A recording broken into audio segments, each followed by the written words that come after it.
어, 짧으니까 세 절밖에 안 되니까 저와 여러분이 같이 봉독하겠습니다. 시작. 예수께서 대답하여 이르시되 너희가 이 성전을 헐라 내가 사흘 동안에 일으키리라. 유대인들이 이르되 이 성전은 46년 동안에 지었거늘 내가 3일 동안에 일으키겠느냐 하더라. 그러나 예수는 성전된 자기 육체를 가리켜 말씀하신 것이라. 아멘. 말씀을 읽을 때 교수님이 들어오셨어요. 이 놀라운 타이밍. 네, 이것도 능력이에요. 우리 교수님 능력 있으신데요.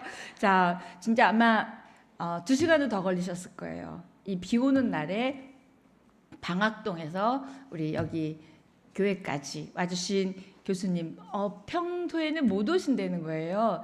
그 신대원에 예배를 담당하셔가지고 그래서 이제 방학 때 오시게 됐어요. 자, 여러분 몇 년 만에 뵈시는 분도 계시고 또 교수님 처음 본 분도 계실 거예요. 제가 양재 갔다 오는 사이에 새로 오신 분들은 교수님은 제가 간단히 설명하면 저의 교수님이세요. 제가 교수님한테 상담을 공부했고 교수님 때문에 공부를 할 수 있었어요. 아니었으면 저는 때려쳤을 것 같아요. 네, 근데 교수님 때문에 어떻게 사람을 만나는지 또 어떻게 사람을 사랑하는 건지 또 하나님 앞에서 어떻게 존재하는 건지 참 많이 배웠고 저에게 멘토이자 또 제가 참 존경하고 사랑하는 교수님인데 분명한 건 제가 저희 교수님이라서가 아니라 이런 분은 안 계신다는 거. 네.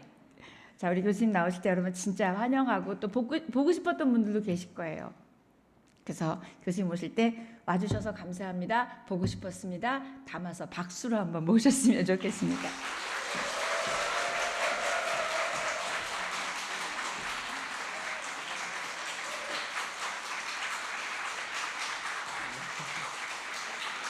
이렇게 환대해 주셔서 고맙습니다. 그렇게 박수 받을 만한 인생은 아닌데 이렇게 박수해 주셔서 참 고맙습니다. 세상에 그런 분 안 계신 분이 세상에 그런 분 없다고 소개해 주셔서 영광이라고 생각을 하는데요. 여러분 세상에 다시 없을 그런 분과 함께 신앙생활 하셔서 참 좋으시지요? 제가 참 좋아하는 사랑하고 또 존경하는 유영순 목사님께서 계셔서 여러분 이렇게 만날 수 있는 은혜가 또 주어진 게 아닐까, 또 이 모든 게 다 하나님 은혜다 이런 생각을 합니다. 마음은 참 분주했지만 이곳에 오는 내내 즐거웠습니다. 오래간만에 우리 수원 캠퍼스에 오게 되는구나 그런 생각도 했고요. 또 이 시간 여러분 만나 뵙게 되면서 여러분과 함께 하나님 말씀 통해서 은혜를 나눌 수 있게 되었다. 그게 못내 참 기쁜 마음이었다 싶습니다. 제가 여러분들에게 읽어드리려고 시를 하나 들고 왔는데요. 여름밭이라고 하는 시입니다. 문태준 시인의 시인데요. 한번 들어보세요. 여름에는 한두 평 여름밭을 키운다. 재는 것 없이 막행막식하고, 이게 이 시인이 만든 말인데요. 그저 생각도 뜻도 의도도 없이 행하고 이것저것 있는 대로 먹는 것, 이것을 막행막식이다 이렇게 표현을 한 겁니다. 재는 것 없이 막행막식하고 살고 싶을 때가 있지. 그때 내 마음에도 한두 평 여름밭이 생겨난다. 그냥 둬보자는 것이다. 고구마 수는 내 발목보다는 조금 높고 참외는 장대비를 물어 삼켜 아랫배가 곰고 억센 풀잎들은 숫돌에 막갈아 나온 나처럼 허공에 내 팔다리를 끊어놓고 흙에 사는 벌레들은 구멍에서 굼실거리고 저마다 일꾼이고 저마다 살림이고 저마다 막행막식하는 그런 밭. 날이 무명빛으로 잘 들어 내 귀는 밝고 눈은 막다. 그러니 그냥 더 둬보자는 것이다. 어떠세요? 시가 좋지요? 우리 마음에 여름밭 하나를 만드는 마음으로 살아가면 얼마나 좋을까 이런 생각을 합니다. 이것저것 분주한 일이 많으실 텐데 이곳에서 하나님께서 우리들에게 원하시는 바가 무엇일까? 또 나는 어떻게 이 세상을 살아가야 하는 것일까? 그것이 우리들에게 한번 생각되어지고 또 깊이 골똘히 묵상할 수 있는 그런 귀한 자리가 되면 참 좋겠다 싶은데요. 이곳 수요 여성 예배가 여러분들에게는 좋은 여름밭이면 참 좋겠다 그런 생각을 합니다. 그 서울대 김난도 교수가 왜 2018년 한국 트렌드, 2019년 대한민국 트렌드 이래가지고 책을 내기도 했는데요. 왜 지난해부터 우리가 왜 소확행 그런 얘기 많이 들었잖아요. 또 최근에 이야기되어지는 단어들 가운데는 케렌시아라는 단어가 있기도 합니다. 이 케렌시아라고 하는 단어는 스페인어인데 왜 스페인 하면 생각나는 게 투 경기잖아요. 그래서 투사가 이제 화가 난 소를 이렇게 데리고 경기를 하는 것인데 그 경기장에 들어오기 전에 소가 무척이나 지금 흥분되어 있는 상태인데 조금 진정시키는 방이 있답니다. 조그마한 챔버를 일컫는데 그 단어가 케렌시아라는 단어라는 겁니다. 이 단어의 뜻은 안식처, 위안을 받을 수 있는 그런 장소라는 뜻이랍니다. 이 비슷한 개념으로 요사이 일본하고는 조금 관계가 안 좋아져서 일본 단어를 쓰는 것도 조금 조심스럽다 싶기도 한데요. 와비사비라는 단어가 있습니다. 와사비가 아니고요. 이 와비사비라는 단어는 와비라는 단어와 사비라는 단어의 조합인데 와비라는 단어는 무엇인가 지금 모자란 겁니다. 왜 우리가 이것도 모자라고 저것도 부족하다 싶으면 이것저것 챙기고 또 구입하고 사려고 하잖아요. 그게 일반적인 생각일 텐데 조금 모자란 채로 둬보자는 겁니다. 사비라고 하는 말은 낡았어요. 녹이 슬었어요. 그러면 또 덧칠을 하든지 새로 페인트 칠을 하든지 혹은 교체하든지 그럴 텐데 그냥 녹슨 채로 한번 그거 모자라다 조금 여러 가지로 조금 낡았다 이런 생각이 들더라도 그냥 한번 써보자는 겁니다. 근데 이 두 단어를 합해서 어떤 개념으로 생각하는가 하면 왜 시골 할머니 집 거기 가면 불편한 것도 많고 또 이것저것 조금 지저분하네 이런 느낌도 들고 많이 낡았다 이런 생각도 드는데 마음이 편안해지는 곳. 그래서 내 마음의 어떤 아지트와 같은 장소. 사실 정신없이 우리가 살아가는 세상 살아가다가 보면 날마다 전국체전이네 이런 생각하시잖아요. 더 빨리, 더 높이, 더 멀리. 생각해 보면 정신없이 지내는 하루하루인데 그런 우리들의 삶의 발걸음을 잠깐 멈추고 한번 들어보는 거지요. 내 인생에 내가 들어야 할 말들을 나는 놓쳐버리고 살아간 건 아닐까. 내가 정작 보아야 할 것들을 보지 못한 채 살아가고 있는 것은 아닐까. 어쩌면 우리들의 마음을 한번 정리하는 것은 무척이나 중요하다 싶은데요. 이 공간이 여러분들에게는 케렌시아 혹은 아지트 혹은 와비사비의 공간이 되시면 참 좋겠습니다. 이곳에서 이제 하나님의 말씀을 통해서 은혜 함께 나누고자 하는데요. 서론이 길지요? 네. 제가 몇 주 전에 미국을 잠깐 학교 일로 다녀오게 되었는데요. 가는 날이 장날이라고 거기 갔다가 그 외 LA 지역에서 지진이 났다 이런 얘기 들으셨지요? 저는 LA 북동부 쪽에 있었는데 꽤나 가까운 지역이었어요. 그 진앙지와. 이걸 피부로 느껴보았는데요. 6.4, 7.1 지진을 연속해서 첫날에 6.4 지진을 경험하고 그 다음날 7.1 지진을 경험했거든요. 우와, 이게 집이 흔들린다. 이게 어떤 느낌인지 생생하게 느끼고 왔는데요. 그거 흔들릴 때 처음엔 당황해서 어쩔 줄 몰라 했었는데 사람들이 탁자 밑으로 들어가야 된다고 그래서 탁자 밑에 숨어 있고 뭐 이러기도 했었는데, 그러다가 이제 탈출하는 느낌으로 비행기를 타고 이제 우리나라로 다시 돌아오게 됐거든요. 물론 이제 일정은 다 마치기도 했지만 2, 3일 있다가 이제 다시 오는데 마음으로는 빨리 우리나라 가면 좋겠다 이 생각했거든요. 근데 미국에 갈 때 비행기가 난기류를 만나서 좀 많이 흔들렸습니다. 그래서 좀 고생을 했거든요.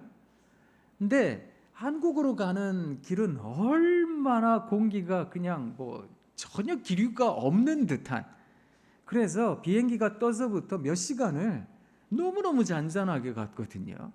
야, 이렇게 잔잔하게 가면 아무리 비행 시간이 길어도 그거 갈만하겠다 이런 생각했거든요. 근데 한 5, 6시간쯤 지났는데 기장이 방송을 하는 거예요. 비행기에 기체 이상이 생겼습니다. 그래서 제일 가까운 공항으로 가야 되는데 그게 일본이니까 일본으로 가겠습니다 그러는 거예요. 그 얘기를 듣는데 사람들이 다 영화 보고 있고 뭐 이랬거든요. 다들 지도를 보는 거예요. 우리가 지금 어디에 있나. 비행기는 굉장히 잔잔했는데 마음으로 얼마나 요동을 쳤는지.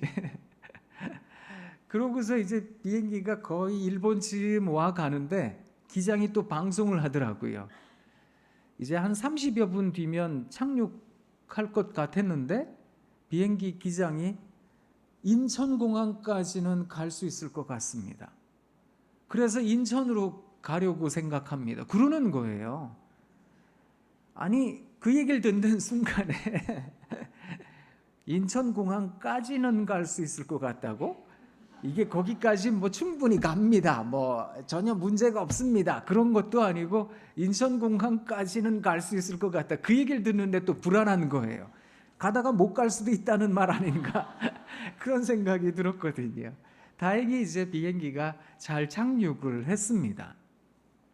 그리고 그 다음 날 뉴스에 나왔는데 몰랐거든요. 전혀 그런 이상이 있는지 무슨 이상이 있는지 기장이 얘기를 안 해줬기 때문에 승무원들도요. 무슨 이상이 있는지 몰랐는데 들어보니까 엔진이 하나가 꺼졌다는 거예요. 그래서 이게 어쩐지 속도가 무척 줄어들었어요. 보통 한 980km, 1000km 이런 식으로 막 날아왔었거든요. 근데 800km 뭐 이런 식으로 날아왔거든요.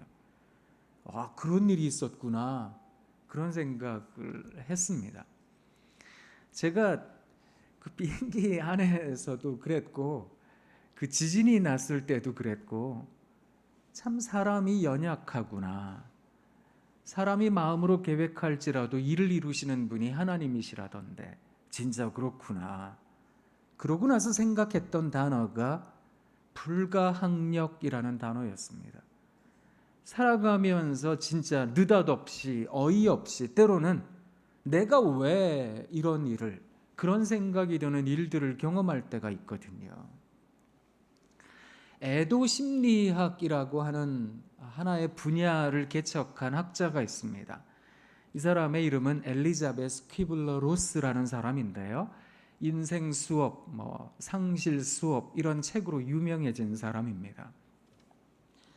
사람이 느닷없이 어떤 충격적인 사건이나 사고, 그래서 죽음이라는 단어를 떠올리게 된다면 우리는 5가지 과정을 거치게 되더라 이런 얘기를 하게 되었는데요. 첫 번째는 뭔가 하면 이런 일이 내게 일어날 수는 없는 거라고 대부분의 사람들은 부인하거나 회피하더라는 겁니다. 그래서 사실이 아닐 거라고 또 한 번 더 알아봐야 된다고 이곳저곳 다니면서 그게 진짜로 일어난 사실인지 이게 정말인지 그것을 확인하려 들더라는 겁니다. 그게 사실이다라고 판명이 나는 순간 두 번째 감정을 경험하게 되는데 그것은 분노입니다. 왜 내가 이런 걸 경험해야 됩니까? 내가 뭘 그렇게 잘못 살았다고 대부분의 사람들은 화를 내더라는 겁니다. 이런 분노의 시간이 어느 정도 지나게 되면 사람들은 타협점을 찾게 되는데요. 이게 세 번째 과정이라는 겁니다. 이 타협점의 과정에서 이제 하나님께도 하소연하는 거죠. 하나님, 여기까지는 제가 받아들이겠습니다. 더 나빠지면 안 됩니다. 여기까지는 괜찮은데 더 이상 나빠지면 저는 정말 어려워질 거니까 그것까지는 안 되겠습니다. 어느 정도 타협점을 찾더라는 건데요. 그것도 여의치 않게 되면 대부분의 사람들은 깊은 우울에 빠지게 됩니다. 근데 사실 여기서 말하는 우울이라고 하는 개념은 어쩌면 부정적으로 들리실 수도 있으세요. 사실 부정적인 양상도 어느 정도 있기 때문입니다. 그런데 이때 나타나는 우울은 어떤 사건이나 사고가 일어났을 때 당장 느껴지는 어떤 반응으로서 병리적인 측면의 우울증이 아니라 어느 정도 시간이 지난 겁니다. 그러다 보니까 이 우울은 병리적인 양상을 때로 띠기는 하지만 우리들에게 깨달음을 갖게 하더라는 겁니다. 사람이라는 존재는 기쁘고 즐거울 때 그때는 뭐 춤도 추고 노래도 하지요. 그런데 슬픔이라는 것을 경험할 때 사람은 인생의 의미와 가치를 때로 깨닫기도 합니다. 남모를 눈물을 흘릴 때, 골방에 들어가서 가슴 치며 한숨 쉴 때 우리는 깨닫기도 하거든요. 인생이 그런 거라고, 사람이 그런 거 아니겠느냐고. 그것을 깨닫게 된다면 우리는 일종의 허무라는 개념도 경험하게 되지만 어떤 지혜를 알게 된다는 겁니다. 그래서 성경의 전도서를 지혜문서, 지혜서라고 하는 겁니다. 헛되고 헛되고 헛되니 모든 것이 헛되다. 이런 느낌을 갖는다는 것은 일견 우울에 빠진 것처럼 느껴지실런지도 모르겠습니다만 어느 정도 지혜를 갖게 되었다 이런 말입니다. 이쯤 되면 무슨 생각을 하는가 하면 그래 내가 이렇게 넋놓고 있을 수는 없다. 내 인생을 한번 추스러야 되겠다 이런 생각을 하게 되더라는 겁니다. 그래서 마지막 다섯 번째 단계가 수용의 단계다 이렇게 얘기를 합니다. 그런 깊은 우울 속에서 내 삶의 상황에 일종의 버킷리스트를 만들어 보기도 하고 이렇게 내 인생 죽음 막연히 기다리는 것이 아니라 내 옆에서 나를 사랑해 준 사람들에게 어떻게 하면 보답할 수 있을까? 내가 혹여 누군가의 마음 아프게 했다면 그것도 다 풀고 가야지 이런 생각이 들더라는 겁니다. 그래서 삶을 받아들이게 되고 조금 더 지혜로운 선택에 이르게 되더라 이런 얘기를 하는데요. 어떤 불가항력적 순간을 경험하게 될 때 또 살아가며 여러 가지 힘든 순간들을 경험하게 될 때 우리는 우리의 마음 속에 일종의 여름밭 하나를 둬야 된다 싶은데요. 그것을 오늘 성경 말씀이 우리들에게 깨우쳐주고 있는 겁니다. 여러분 한번 보세요. 2장 19절 말씀에 보면 예수님께서 대답하여 이르시되 너희가 이 성전을 헐라 내가 사흘 동안에 일으키리라 이렇게 말씀하셨습니다. 그랬더니 사람들이 무슨 생각했는지 아세요? 뭐라고 대답했는가 하면 유대인들이 이르되 이 성전은 46년 동안에 지어졌거늘 이 성전은 솔로몬 성전은 아닙니다. 솔로몬 성전은 이전에 이미 다 회파되고 파괴되었고요. 그리고 나서 재건되어진 성전인데 당시 이 유대 지역을 관할했던 헤롯 왕이 유대인들의 환심을 사기 위해서 46년 동안 성전을 보수했던 겁니다. 그 성전 보수한 성전을 가리켜 46년 동안에 지어졌거늘 네가 3일 동안에 일으키겠다 하느냐, 이렇게 이제 유대인들이 말도 안 되는 소리다라고 반응을 했던 겁니다. 사실 우리가 살아가며 이런저런 일들을 경험하게 되는데, 힘들고 고통스러운 순간을 경험하게 되면 어떤 이성적이고 또 지성적이며 합리적인 판단을 한다, 그렇게 생각할 때가 많거든요. 그래서 어떻게 하면 이 상황을 내가 보다 더 슬기롭게 이겨낼 수 있을까, 이런 생각을 하기도 하는데요. 저는 이 시간 여러분들에게 한 가지 외람되지만 권면드리고 싶은 게 있습니다. 우리가 그동안 가지고 있던 생각, 우리가 가지고 있는 어떤 지식, 또 심지어 나 스스로도 이것을 지혜라고 여겼던 것들까지 어쩌면 한번 내려놓아야 되는 것은 아닐까. 그리고 도대체 우리 주님께서 내게 무엇이라고 말씀하고 계시는가에 대해서 한번 들여다볼 수 있어야 되는 것은 아닐까.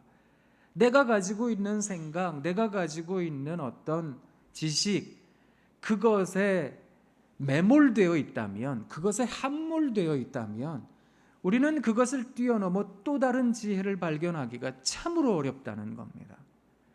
그러니 늘 살아왔던 대로, 늘 행했던 대로 살아갈 때가 많거든요. 하나님의 전에서 우리가 성경 말씀을 통해 이것도 배우고 저것도 배우지만 이 문 밖에 나가기만 하면 세상적인 생각을 그대로 답습하며 살아갈 때가 참 많습니다. 과연 이 하나님의 말씀이 우리들에게 내 인생을 바꾸고 혹은 내 안에 있는 악을 제거하고 진정한 개혁적 인생을 나는 살아가고 있는 것인가? 이걸 생각해 본다면 때로는 나는 과연 믿음이 있는 사람인가? 라는 것에서 실망감을 느낄 때도 참 많이 있거든요. 저는 이 자리에 계신 여러 어머님들께, 특히 여성 사역을 통해 여러 가지 헌신을 하고 계시는 여러분들께 한번 권면드리고 싶습니다. 우리가 살아가는 삶의 발걸음에 내가 가진 생각을 넘어서서 하나님의 생각으로 우리들의 마음을 집중해야 되는 것은 아닐까. 세상을 살아가는 많은 사람들은 5가지 감각을 중요하게 여깁니다. 시각, 청각, 미각, 후각, 촉각. 그렇죠? 그래서 눈으로 보는 것, 날마다 좋은 것만 보고요. 또 귀로 들리는 소식, 날마다 복된 소식만 들리기를 원하고요. 맛보는 거 황홀하고 냄새 맡는 것 좋고 만지는 것마다 감촉이 좋기를 우리는 원하고 바라는 인생들 아니겠습니까? 그러니 열심히 돈을 법니다. 일도 합니다. 왜요? 어느 정도 재산이 있어야 눈으로 보는 것마다 날마다 좋은 것 볼 수도 있고요. 들리는 소식도 좋은 소식 들릴 테고요.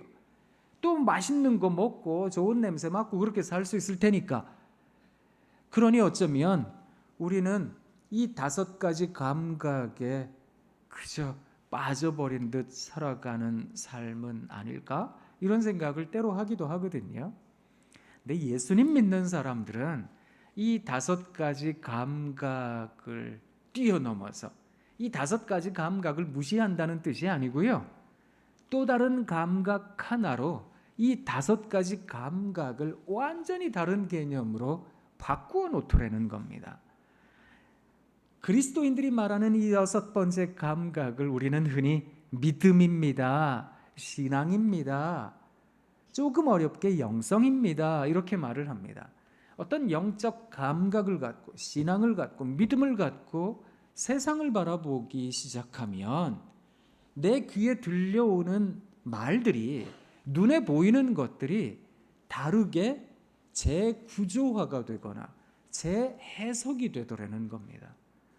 이거 놀랍다 이렇게 생각하실 수 있는데, 이걸 우리가 흔히 늘 찬송을 통해서 고백하고도 지내왔거든요. 높은 산이 거친 들이 초막이나 궁궐이나 내 주 예수 모신 곳이 그 어디나. 어디라고요? 우리 같이 불러볼까요? 할렐루야 찬양하세 내 모든 죄 사함받고 주 예수와 동행하니 그 어디나 어디라고요? 야, 하나님, 여기가 하나님의 나라입니다. 와, 이곳이 하나님의 나라입니다. 이것을 고백한다는 것은 여러분, 우리가 바라보고 듣는 것, 감각하는 것에 매몰된 인생은 아니라는 겁니다. 내가 처해 있는 상황이 궁궐 같으면 누군들 여기가 천국입니다 못하겠습니까? 그런데 찬송가 가사는 높은 산이래요. 거친 들이래요. 초막이래요. 그런데 살면서 여기가 천국입니다. 하나님 감사해요. 그렇게 말할 사람 누가 있겠습니까? 그건 비논리적이고 비상식적인 일입니다. 그런데 그것을 가능하게 하는 것이 믿음이라는 겁니다. 이 믿음을 가지고 있는 사람들은 예수님 안 믿는 사람들이 와서 얘기를 해요. 요새 뭐 건강 안 좋으시고 많이 뭐 사업도 안 되고 애들도 힘들게 하고 그렇다면서요. 걱정스러운 눈빛으로 바라보지만 예수님 믿는 우리는 뭐라 그러는지 아세요? 괜찮아요. 저 잘 지내고 있어요. 하나님께서 잘해주고 계세요. 그것을 고백한다는 겁니다.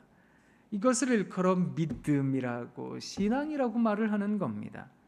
그러면 이 믿음과 신앙이라는 감각은 내가 보고 듣는 것에 완전히 다른 차원을 경험하게 하는 겁니다.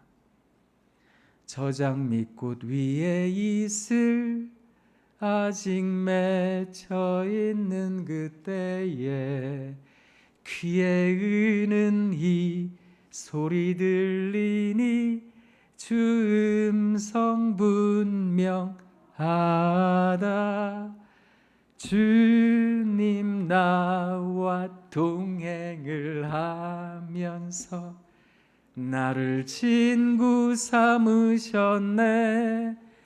우리 서로 받은 그 기쁨을 알 사람이 없도다. 이 기쁨을 알 사람이 없다는 건데요. 너무너무 삶이 고통스러워서 잠을 못 잔 겁니다. 이리 뒤척 저리 뒤척 하다가 뜬 눈으로 밤을 새운 겁니다. 그런데 그 새벽녘에 아직 장미꽃 위에 이슬이 사라지지 않은 그때 하나님께서 내게 말씀하시는 것 같더라는 겁니다. 너 힘든 거 내가 안다. 근데 너 그거 괜찮다. 하나님께서 내게 들려주시는 음성이 있더라는 겁니다.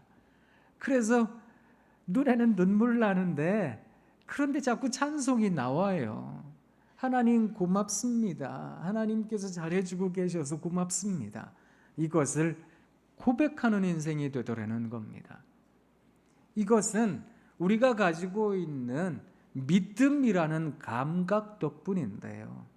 이 믿음은 우리로 하여금 예수 그리스도의 사역도 또 예수 그리스도께서 이 땅에서 어떤 말씀을 하셨던가라는 그 말씀도 깨닫게 합니다.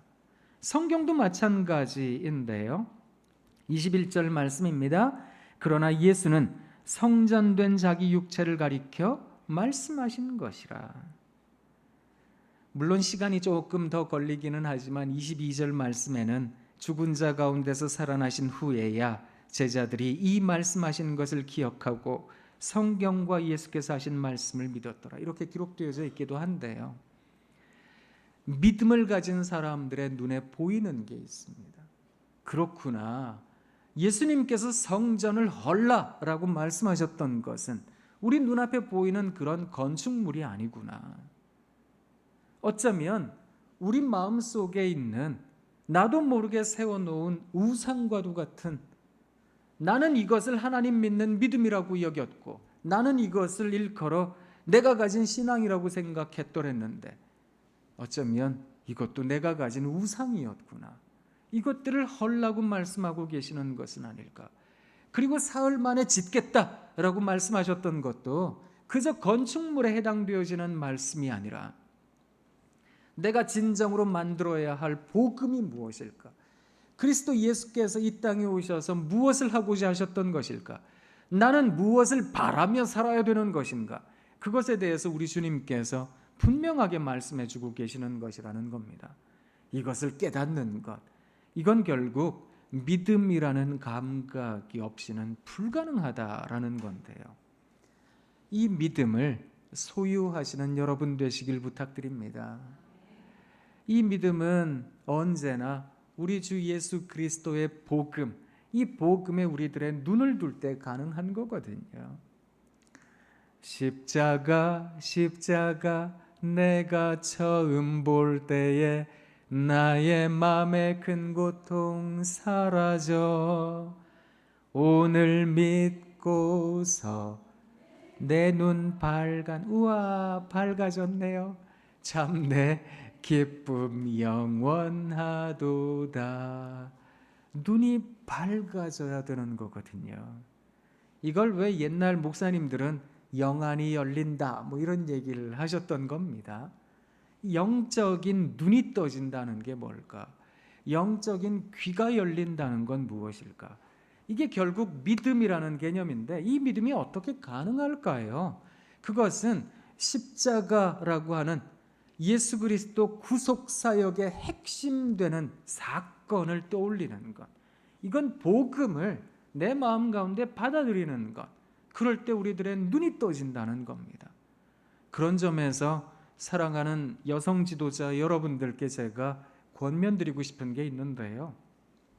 여러분, 세상을 자꾸 바라보다 보면 마음이 무너질 때가 많습니다. 이것도 안 되는 것 같고 저것도 힘드는 것 같고 그럴 때마다 하나님 말씀 바라보세요.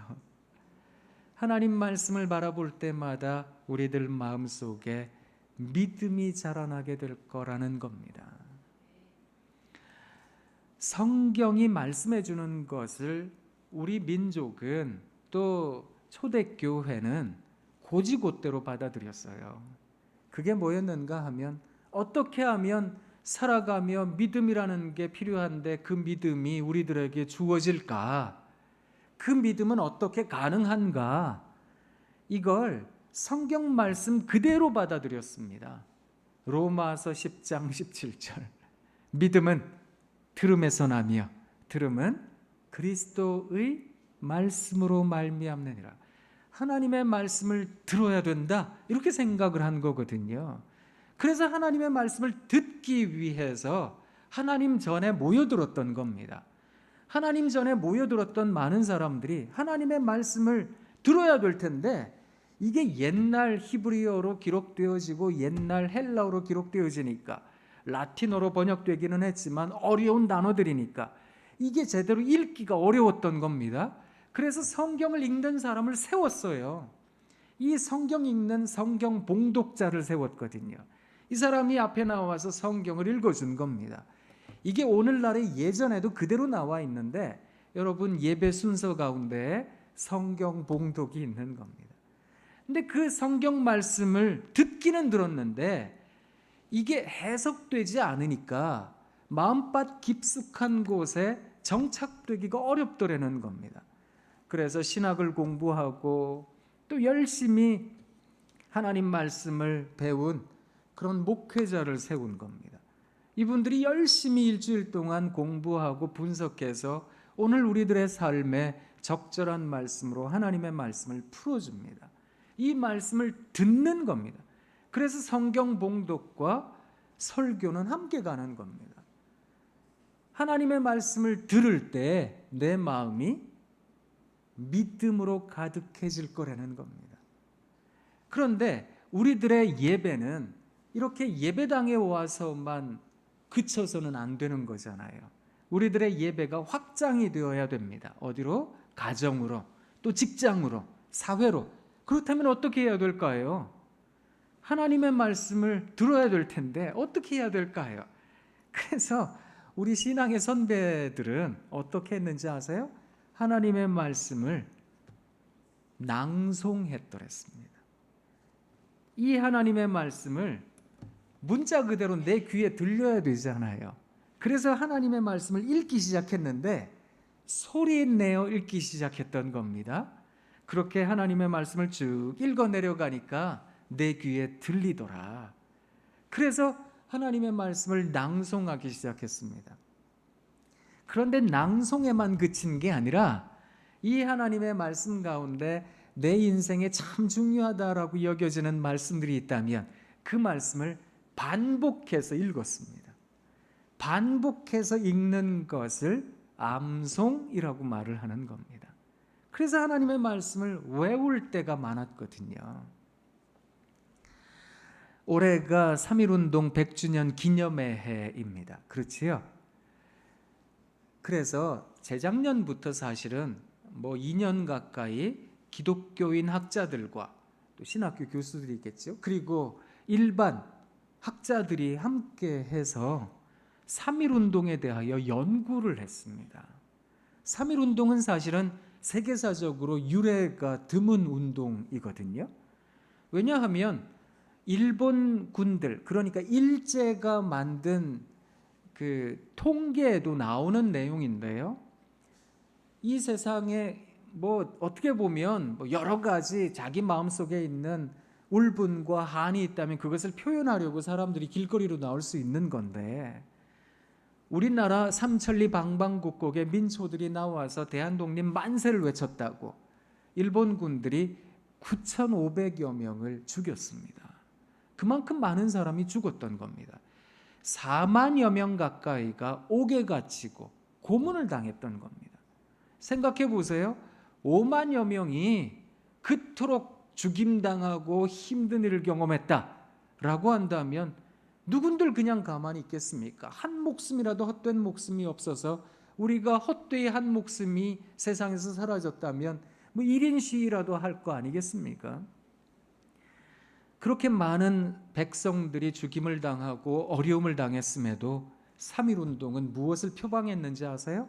비폭력, 무저항, 평화를 표방했던 겁니다. 도대체 이게 어떻게 가능하게 되었을까? 이걸 연구하다가 학자들이 공통적으로 이야기하게 된 것 하나가 있습니다. 그게 뭔가 하면 교회의 영향이었습니다. 재미있죠? 그런데 이 교회의 영향으로 꼽았던 사건을 1907년 평양 대부흥운동으로 꼽았던 겁니다. 이 평양 대부흥운동은 평양 산정현교회에서부터 시작된 각성과 회개운동이었습니다. 하나님 말씀을 들으려고 수십 리 수백 리 밖에서 사람들이 몇 날 며칠을 걸어왔어요. 그리고 모여들어서 하나님 말씀 들은 뒤에 한 명씩 나와서 회개하기 시작했습니다. 양반, 평민 가릴 것 없이 배운 사람, 못 배운 사람, 많이 가진 사람, 못 가진 사람 상관없이 앞으로 나와서 회개하기 시작했습니다. 내가 사람을 때렸습니다. 내가 도둑질했습니다. 제가 욕을 했습니다. 아이들을 힘들게 했습니다. 이걸 회개를 했던 겁니다. 이 회개 운동이 전국으로 뻗어나가게 된 겁니다. 이 회개 운동의 핵심이 뭐였는지 아세요? 평양 대부흥운동을 다르게는 신앙사경회 운동이라고 말을 합니다. 신앙사경회 운동의 핵심은 말씀 묵상이었습니다. 사경회라고 하는 건 사경을 헤매서 사경회가 아니고요. 경을 사색한다, 생각한다, 성경을 생각한다, 이런 뜻입니다. 하나님의 말씀을 묵상한다. 그런데 묵상하기 위해서 성도들이 했던 일은 하나님의 말씀을 암송하는 거였습니다. 왜냐하면 당시에 인쇄술이 발달됐겠습니까? 복사기가 있었겠습니까? 내가 가지고 있는 쪽복음, 마태복음 이거라도 내가 읽고 누군가에게 전해주려면 이걸 필사를 해서 전해줘야 되잖아요. 아니면 내가 가지고 있는 걸 줘야 되잖아요. 내가 가지고 있는 걸 주려면 난 이걸 다 암송을 해야 되는 겁니다. 그리고 또 이걸 필사해서 주려면 성경 적다가 암송이 되는 거거든요. 그렇게 하나님의 말씀을 암송했던 겁니다. 그리고 하나님의 말씀을 막 돌려주는 이런 사람들을 일컬어 책서인이라고 불렀는데, 책을 쓰는 사람이다. 이렇게 해서 책서인이라고 불렀는데요. 한 번은 우리나라에 오셨던 초기 선교사님들 가운데 스왈른 선교사님, 피얼슨 선교사님, 게일 선교사님 이런 분들이 그 책서인들 몇 명을 불러다가 꾸지람을 내렸어요.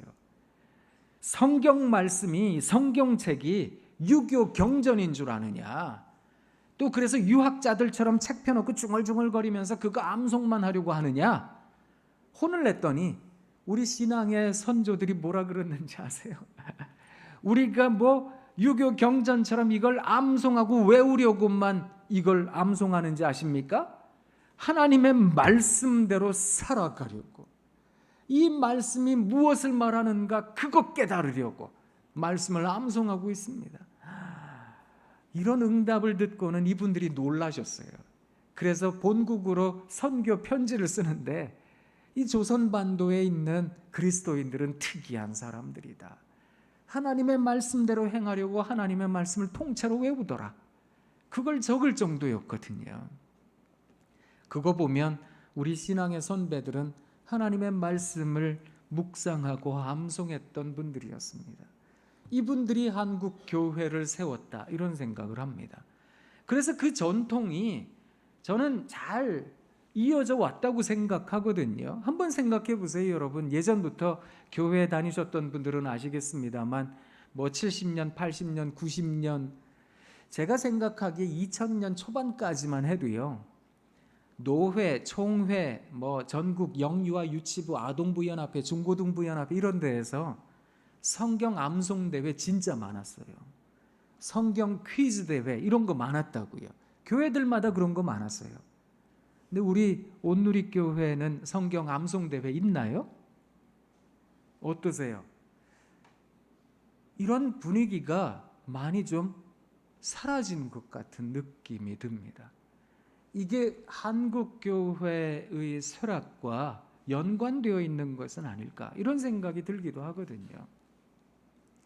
하나님의 말씀을 가까이 한다는 것은 우리의 삶을 교정하는 아주 중요한 근거가 되기 때문입니다.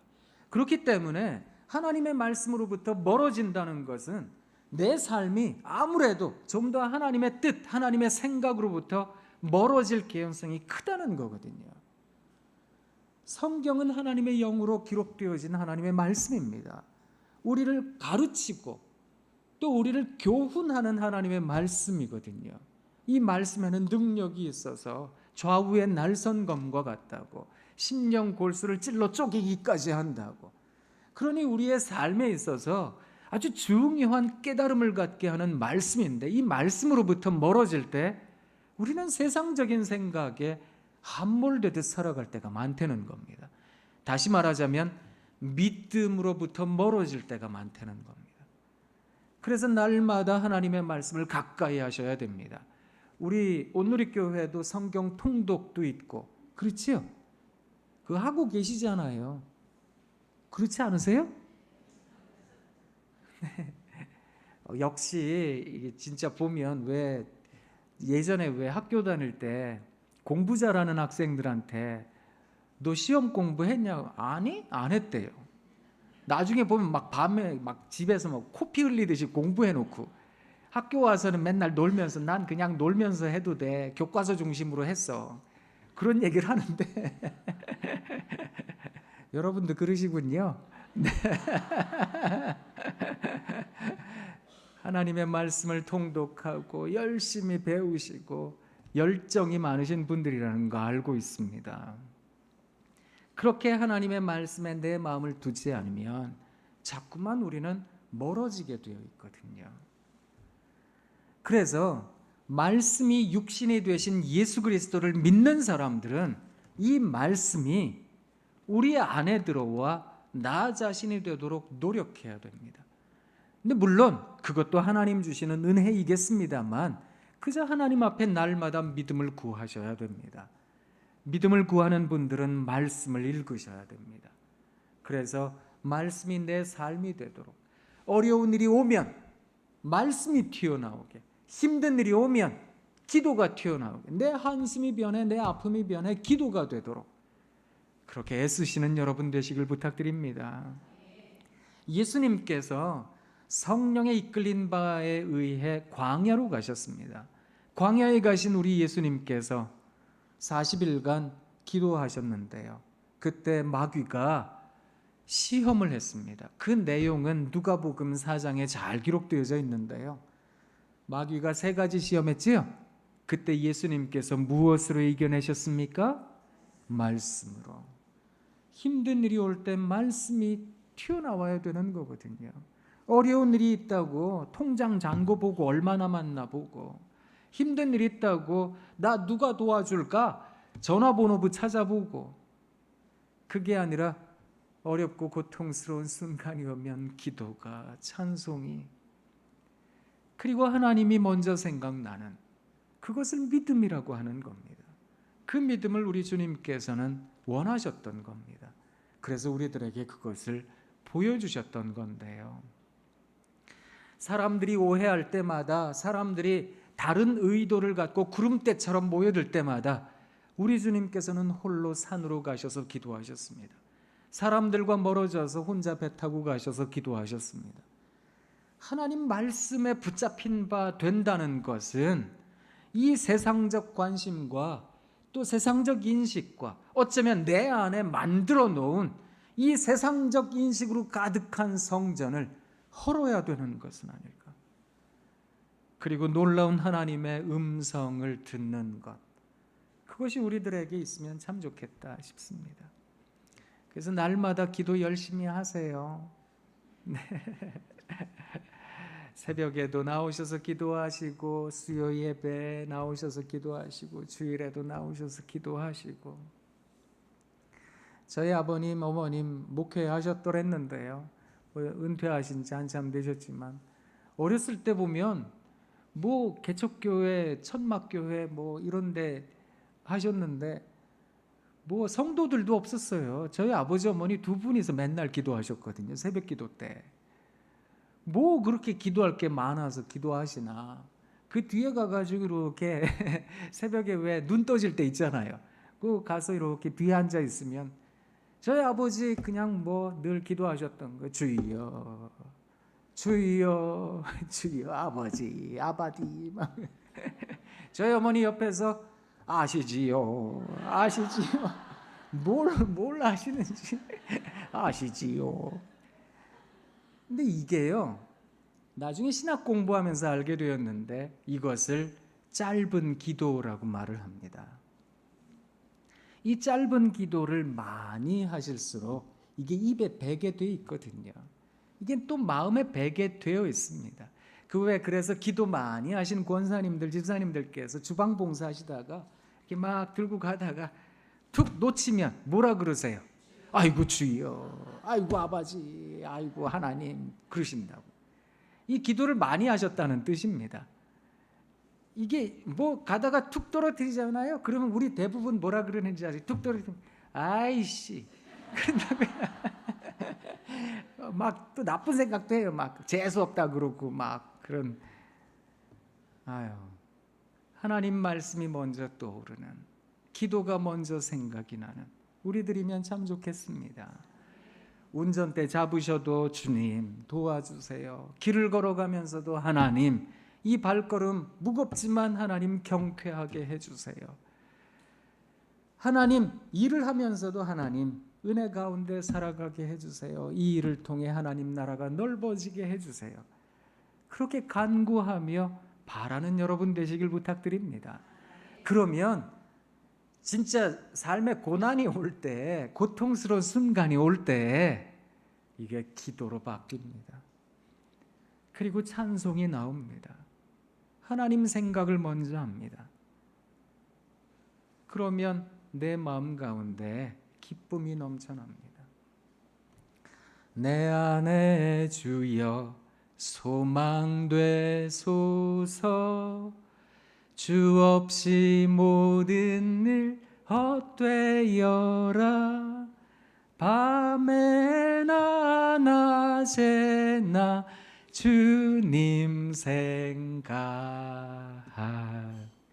잘 때나 깰 때 함께 하소서. 하나님 이제 잡니다. 자다가 하나님 데리고 가셔도 남겨진 식구들 지켜주세요. 또 그 다음날 일어나면 아이고 하나님 눈 떴네요. 또 살려주셔서 고맙습니다. 또 열심히 살게요. 날마다 하나님 말씀 가운데 살아가시는 여러분 되시길 부탁드립니다. 그렇게 우리들의 생각과 마음을 지켜내지 못하면 우리는 자꾸 무너진다고요. 그래서 아무것도 염려하지 마시고 모든 일에 기도와 간구로 여러분 구할 것을 감사함으로 하나님께 아뢰시기 바랍니다. 그리하면 모든 지각에 뛰어나신 하나님의 평강이 그리스도 예수 안에서 여러분의 마음과 생각을 지키실 것입니다. 그렇게 우리들의 마음과 생각을 지키질 못하면 어쩌면 우리는 자꾸 믿음으로부터 멀어지는 거거든요. 연약한 인생이기 때문에 또 아프고 또 힘겹고 살아있는 존재에게 문제란 이걸 떼어놓고 생각할 수 있는 건 아니잖아요. 문제가 없다고요? 그는 산 목숨이 아닐 테니까요. 생각해보면 우리는 늘 문제와 더불어 살아가고 있는데 그때마다 이거 해결하고 저거 해결하고 그러다 보면 난 왜 이러고 사나 깊은 절망에 빠지실 때가 많으실 겁니다. 이렇게 힘들고 저렇게 어렵고 할 때마다 하나님 바라보세요. 그때마다 하나님께서 여러분들에게 평안을 더해 주실 겁니다. 이 평안은 세상이 주는 평안과 다르다라고 성경이 말을 합니다. 세상이 주는 평안은 문제가 해결될 때, 그리고 내가 바라던 게 이루어질 때, 그때 느껴지는 찰나적 쾌감과 연결되어 있습니다. 이걸 만족이라는 개념으로 설명하는 겁니다. 그래서 세상은 만족을 위해 노력합니다. 또 추구하고 또 얻으려고 노력합니다. 그런데 그리스도인으로서 믿음을 갖잖아요. 그러면 내가 바라던 게 이루어지지 않아도 돼요. 내가 원하던 게 굳이 성취되지 않아도 돼요. 여전히 어려울 수도 있어요. 그렇지만 마음 가운데 하나님 그럼에도 감사합니다. 이런 평안을 자족이라고 말을 하는 겁니다. 스스로 족하다, 이만하면 됐어요. 하나님 고맙습니다. 이것을 고백할 줄 알더라는 겁니다. 바울이 자기 영적인 아들 디모데에게 야, 경건에 유익이 되는 게 있는데 그게 자족이야 이렇게 얘기를 했거든요. 스스로 족하다라고 하는 건 경건한 삶을 살아가는데 무척이나 중요한 요소입니다. 그래서 이 정도면 됐습니다. 하나님 내가 가진 육신이 남들에 비해서 많이 건강하지 못할 수 있고요. 또 내가 가진 상황이 남들에 비해서 조금 더 불편할 수 있습니다. 나는 왜 맨날 이런 거야? 나는 왜 맨날 우리 집 애들은 왜 저 집 애들처럼 안 그래? 희한하게 다른 집 애들은요 군대도 잘 갔다 오고요. 또 다른 집 애들은 결혼도 잘하고 다른 집 애들은 학교도 잘 들어가고 그러는데 왜 우리 집 애들은 맨날 이 모양 이 꼬라지냐고 막 화가 날 때가 있거든요. 그때마다 주여 또 성경 말씀 막 읽으세요. 주여 성경 말씀 막 읽고 하나님께서 여러분들에게 평강 주실 줄 믿습니다. 사랑하는 우리 온누리교회 수원 캠퍼스에 계시는 여성 우리 리더 분들께 가정에서 리더가 되시고 교회에서 리더가 되시는 분들이시니까 여러분들이 바로 쓰시면 여러분 가정이 교회가 이 나라가 바로 설 줄 믿습니다. 그런 시대적 사명을 가지셨다면 믿음 안에 당당하시기를 부탁드립니다. 또 언제 올지 모르니까 항상 종말론적으로 살아야 되잖아요. 노래나 불러드리고 갈게요. 네. 평화 하나님의 평강이 여러분에게 넘쳐나기를. 평화 하나님의 평강이 여러분 삶에 가득하기를 축복합니다. 사랑합니다. 사랑합니다. 사랑합니다.